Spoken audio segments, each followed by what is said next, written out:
आज की कहानी है कार्तिक मास की। बहुत समय पहले की बात है। किसी गांव में एक बूढ़ी माँ रहती थी। उनके 4 बेटे और 4 बहुएं थी।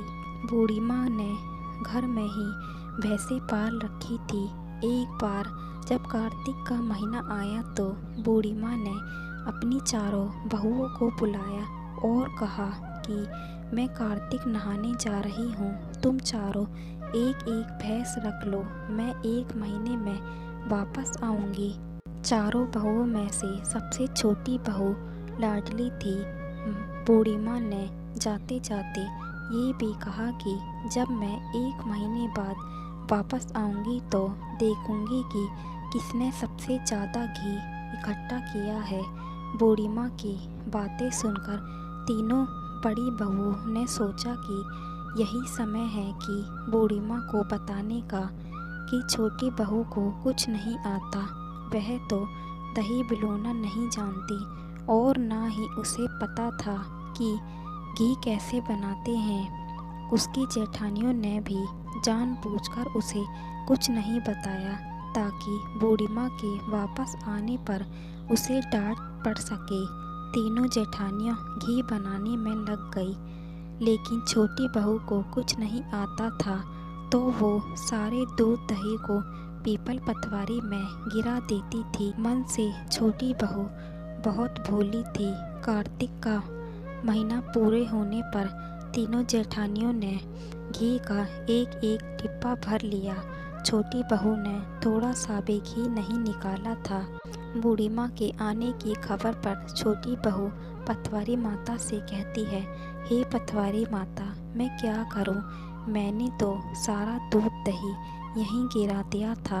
अब मेरी सास आकर घी के बारे में पूछेगी तो मैं क्या जवाब दूंगी? पतवारी माता कहती है, तुम ये 4 कंकड़ ले जाओ और 4 अलग अलग डिब्बों में रख देना। इससे चारों डिब्बों में घी भर जाएगा।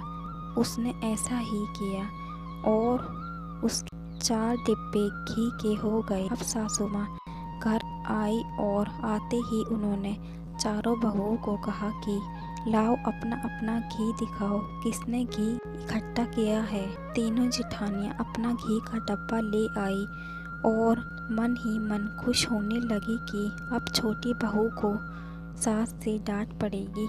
छोटी बहू आई तो साथ में 4 घी के डब्बे ले आई। वह यह सब देखकर बहुत हैरान हुई कि इसे तो दही बिलोना नहीं आता था तो घी कहाँ से आया।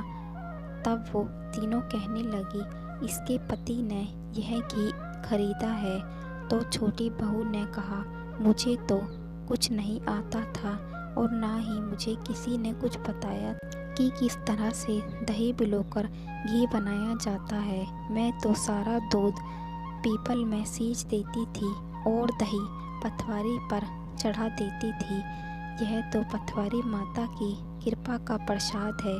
तब बूढ़ी माँ छोटी बहू से बहुत ही खुश होती है और वह उसे अधिक प्यार करने लगती है। अब तीनों बहुओं को भी अपने किए पर बहुत पछतावा हुआ और फिर वो तीनों छोटी बहू से मिलजुल कर रहने लगी।